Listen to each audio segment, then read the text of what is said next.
welcome back. What we're going to talk about now, a little bit more quickly, I hope, than the last session, is we're going to talk about ways that the profession is changing. Now, I'm guessing that most of you have had very little, if anything, to do with the legal profession so far. So there's an irony here in talking about how it's changing before you actually even get a sense of what it's changing from. But I guess there's one thing that we can consistently think about when it comes to thinking about change, and that is that the only thing we know about the future for sure is it's going to be different from today, and it's also most likely going to be different from what we imagined. And so as we're thinking about change and we're thinking about technology, we're really just exploring what it is that lawyers do and the different ways that lawyers can use technology and what that means for the nature of the work they do, for the way that they practice, and ultimately for ethical choices that they will make. So, when we're going to talk about change, we tend to talk about these sort of 5 things. The nature of who lawyers are and who does the work, the diversity of the kinds of people who are now lawyering has changed dramatically over the last 100 years. I think I mentioned last time that really we were talking about white men in Australia until really up until sort of the end of the first third of the 20th century. We've seen women join the profession more and more, and now we see a much wider and more diverse range of ethnic and social groups. And also we're seeing people who don't necessarily identify as women or men either. So yeah, we're finding that there is significant change from kind of the pale, stale people called David than ever before. So that change has definitely started. We spoke a little bit about the nature of the work that we do, and I know that this might not really resonate with you, but over the course of the years, starting when we used to start as a pupil or an article clerk sitting at the desk of the learned lawyer, just the nature of the way that you learn to become a lawyer has changed substantially since then. And now you're put through a pretty rigorous academic program, and it's really only once you've got the theory that you even get the opportunity to start the practice of law, the doing of lawyering. But also the tools that we use to do lawyering are changing substantially. And we'll really get stuck into how AI helps us do that. But and I'm really giving away my age here. My white hair is no affectation, let me tell you. But one of the reasons I chose the firm that I started with, I started at a firm you might have heard of called, it's now called Cause, Australian Solicitors, but it might just be Cause now actually. But when I started it was Cause, Pavey, Whiting and Byrne. And one of the reasons I liked it, or I went to that particular firm, is that every single lawyer got to use a computer. You can't imagine practicing law without a computer now, but actually that was kind of unique at the time. And in fact, we weren't using computers. We had terminals on our desk that linked to a mainframe computer somewhere. This is pre the internet. We used to have a massive machine in the office for receiving telexes, and we had some pretty fancy fax machines. In fact, it was one of the first places that I'd even seen that where the paper in the fax machines was actual paper as opposed to the thermal paper that we used beforehand. None of that might mean anything to you, but in the course of my lifetime, the way that the technologies we've used to just actually get a document from our heads onto a page has changed substantially. the kinds of people who work in law firms have changed substantially too. We used to have typing pools, and yes, they used to use typewriters. We then had word processing operators. I, in fact, worked in a document support role, is probably what we would call it now, but I was a word processing operator. I processed the words when I was at university. That's I worked at night times, basically listening to things that lawyers dictated and typing them out. These days, we're working on our phones where, as I mentioned before, we're using Outlook or Word, well, our emails program and our word processing program a lot, but we're using Excel. We're using online data rooms. We're using artificial intelligence to review documents and identify the ones that are important. We're using significant range of tools to automate our documents. There's a lot that's happening in this space. So the nature of the way we do the work has changed quite a great deal. Also, as the world changed, the industries around us change, and that impacts significantly the kind of work that we do. Then there's the expectations of the people that we work for. Now, in the reading from, you'll come across the Susskind readings here, and I think they're more into next week actually, but you'll see this language over and over again. We keep hearing about the more for less challenge.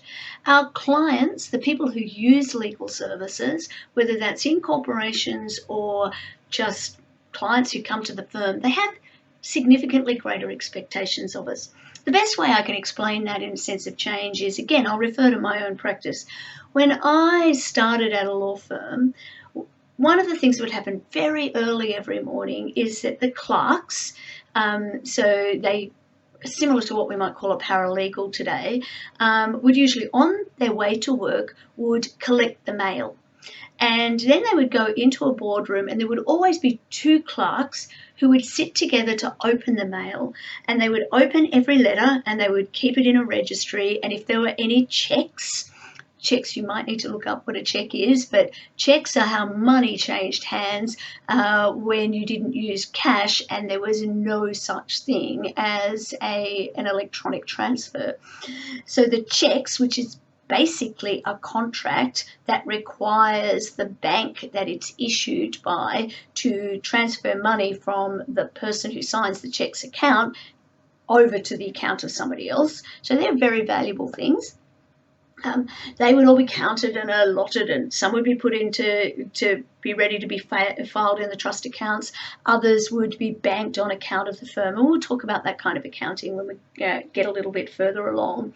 But they'd also read the mail. They'd work out which mail needed to go to which partner in the firm, and then somebody would take the mail, usually around a little cart, and they'd push it around and they would deliver the mail to the offices of the partners, and they would collect outgoing mail at the same time.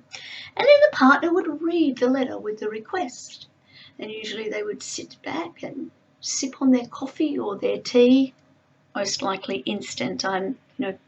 I started in Sydney, their coffee culture was not right where it is yet. They'd sip on their coffee and they would muse on that, and they would think about what needed to be done next. And then they would call an associate or a senior associate, depending on the complexity of the problem. They'd have a discussion and give that associate some instructions. And if the matter was urgent, the associate would go away and they would do some research and they would put together some advice, which would then be often, initially, this is how old I am, would have been handwritten, maybe not. They'd go back and talk to the partner about it. The partner would make some adjustments, and then you would turn it into a letter. Now, often that meant dictating into a dictaphone, and then the tape from the dictaphone, which is just a kind of, it's just basically a tape recorder, would be listened to by the secretary, as they were then called, no legal assistants or executive assistants then. It would be listened to by the secretary or the word processing operator, who would happily type it away to create the letter, which would then be printed out in draft. Go back to the partner, who might make some amendments. They'd always make amendments. And then before those amendments would be fixed up, would be printed out again, and sometimes, particularly if it was urgent, towards the end of the day, the partner would then sign it, be folded up, put into an envelope, stamp would be put on it, and those clerks who picked up the mail on their way in the morning would take it and post it on the way out. Now, if something's urgent, before you even got to work, you have seen the email about it, or the text message, or the WhatsApp, maybe even the TikTok, who knows, with the instructions in it, with the question.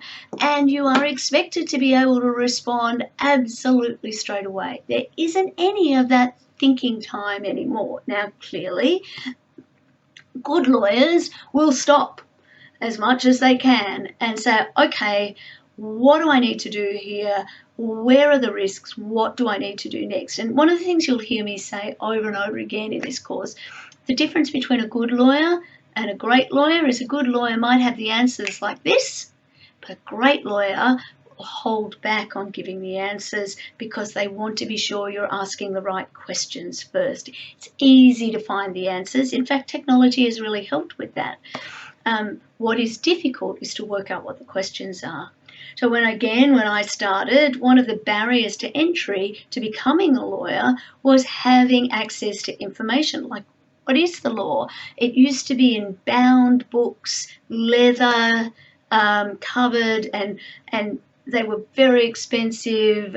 They were very hard to get hold of. If you're ever on campus at RMIT, I strongly recommend you take a wander into the Tim Smith reading room and have a look. Every law firm had a room like that, filled with those beautiful books. Or even better, go to the Supreme Court Library sometime and wander in and have a look around. The reality is, though, you can't Command F with your eyes, or Apple F, whatever you use. One of the things nowadays is being able to find things is so much easier. All of those laws are, and they should be, freely available to all. So it's no longer just finding what the law is. Lawyers are expected to very quickly be able to articulate what the law means. So the expectations there have significantly risen. I think I've already really kind of merged this into one. We've talked about the tools, about the way that we do the work, but I think the other thing that is changing is expectations of ourselves as a profession have changed. And a lot of the discussion in the profession about whether or not we're a profession or a business really comes out of that expectation, as law firms in particular have gotten so much bigger, and we now have national and international firms.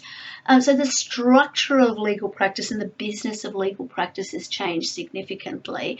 And we are also much, much more likely to have high expectations of ourselves and each other because of the nature of the work that we do. So as I mentioned, there's significantly more diversity. You'll have access to the slides. It's kind of one of those things, it's very hard to present in a way that I know you're going to be able to read a slide on your phone.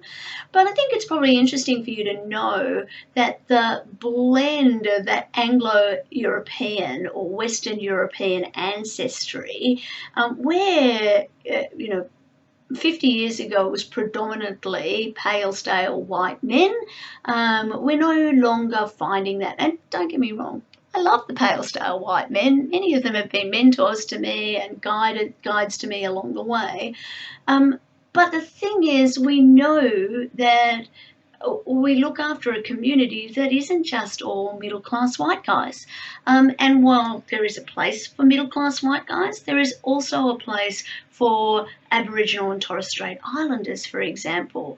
Now, it's kind of amazing to me that in some states, the proportion of people who are incarcerated that are Aboriginal or Torres Strait Islander is significantly higher than the general population, yet less than 1% of lawyers in Victoria at least are people who identify as Aboriginal or Torres Strait Islanders. And that's something that the profession as a whole I think is generally mortified by and is doing its best to fix. We're also, I think it's really great that we're seeing more and more lawyers who speak multiple languages other than English, because the law is predominantly about words, and the law affects people who don't speak English. And having that ability to actually understand the nuance of the law and at the same time be able to communicate clearly with those people who don't speak English, it's something that a lawyer can really bring to the table when they have that skill and expertise. So a couple of diagrams that I just want to show you. So some of this data is a little bit old, but it's kind of interesting to know that since 2011, more women than men have entered the profession. So yeah, the girls are really taking over. Unfortunately, that isn't always represented at the high end of the profession. There are still predominantly more owners of law firms and senior managers who are male. But as at October 2020, there were more female solicitors overall. About 2/3 of lawyers work in private practice these days, but that's across a wide range of practices. Now, your tutor and I will talk about the practices we've been in. I've been predominantly in in-house or in relatively large firms, although I have technically had my own firm for a while, but that's a story I'll share at some point, I'm sure. So I was one of those 82% of sole practices. But that's a lot of practices spreading a great range of insight. And yeah, in the Northern Territory, we have twice as many or twice the percentage of Aboriginal or Torres Strait Islander lawyers, still only 2%. So only 632 solicitors identify as Aboriginal or Torres Strait Islander, and that's actually 2020 data from New South Wales. So in our readings, you're going to come across this handsome gentleman a number of times. His name is Richard Susskind, and he has been writing about change in the legal profession for a very long time. In fact, he was he is a lawyer. He is now a professor, but he also studied artificial intelligence and was involved in some of the original decision tree artificial intelligence that was created very, very early on. We're going to spend a bit of time looking at some of the more updated version of his book, Tomorrow's Lawyers, really as a way of looking at and thinking about the future of law and the kind of law that you, as tomorrow's lawyers, are going to be dealing with. His work is prolific and there's a lot of information. If you're interested in what he has to say, you might be interested in dipping into The End of Lawyers. Note that question mark, it's important, where he is, as the book says, rethinking the nature of legal services. This is one of his first major work. It came, actually it's not really first major work, but it was a very controversial work and it came out in 2012. And really got the legal profession, not just in the UK where he's from, but all over the world thinking. And in it, in subsequent work as well, he really talks about these particular things, a range not just of technology, but he talks about the way that the profession has liberalised as well to bring in these kind of ideas. And so when I think about change, it's very easy for us to focus on technology, but I think it's important to understand that the way we practice law, the business structures we use has changed. The way we access information, the internet as opposed to books, has changed dramatically. The way that we can now relate services together, to bundle services in a way that we never have before, has changed the way we can do business. And of course, the choices that are available to consumers are significantly different. So in most countries, well, historically anyway, only qualified lawyers were permitted to provide legal services to clients. And even then, they could only do it from a specific type of organisation. So barristers, and this is still the case, needed to be sole practitioners. They couldn't be in partnership with anybody else. But individual lawyers could partner together to provide the services of solicitors. Now, again, I'm speaking about Australia and Victoria in particular, but this is really a common law tradition. So everything that I say is essentially true of the UK as well.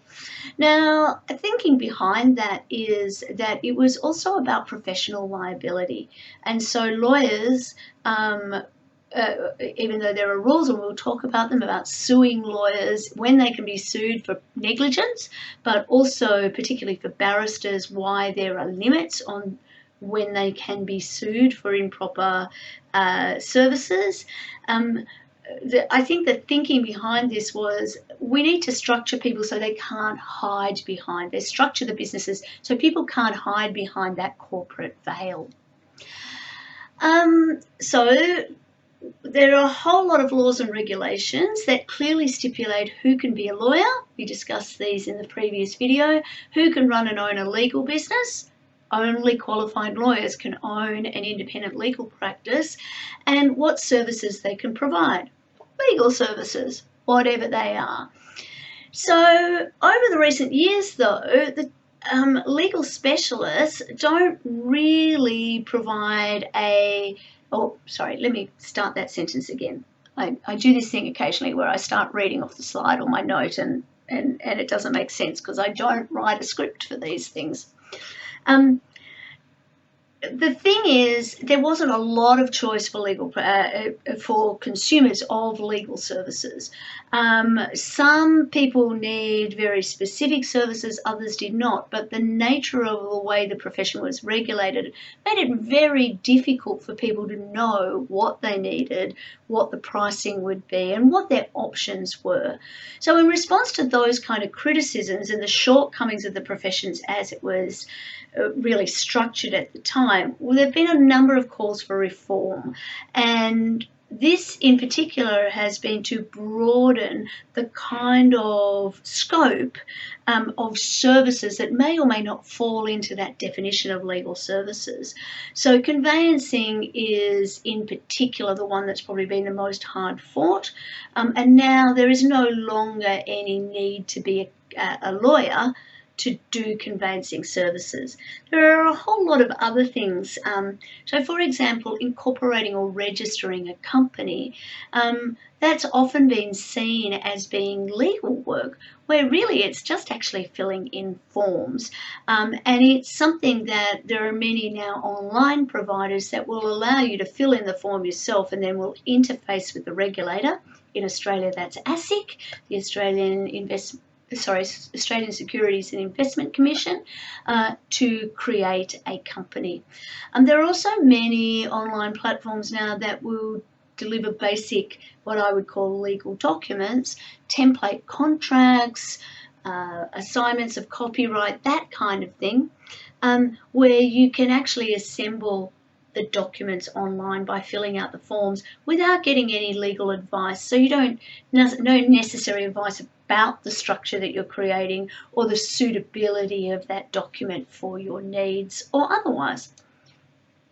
Now we're going to spend a lot of time talking about technology, and so over the course of the next few weeks, I'm not going to talk about it too much now because I really want to challenge you as we go into next week and as you start thinking about your assignment tasks to really start by thinking about, well, what technologies are out there that might be relevant, and what do I need to think about in terms of the way that practice is changing?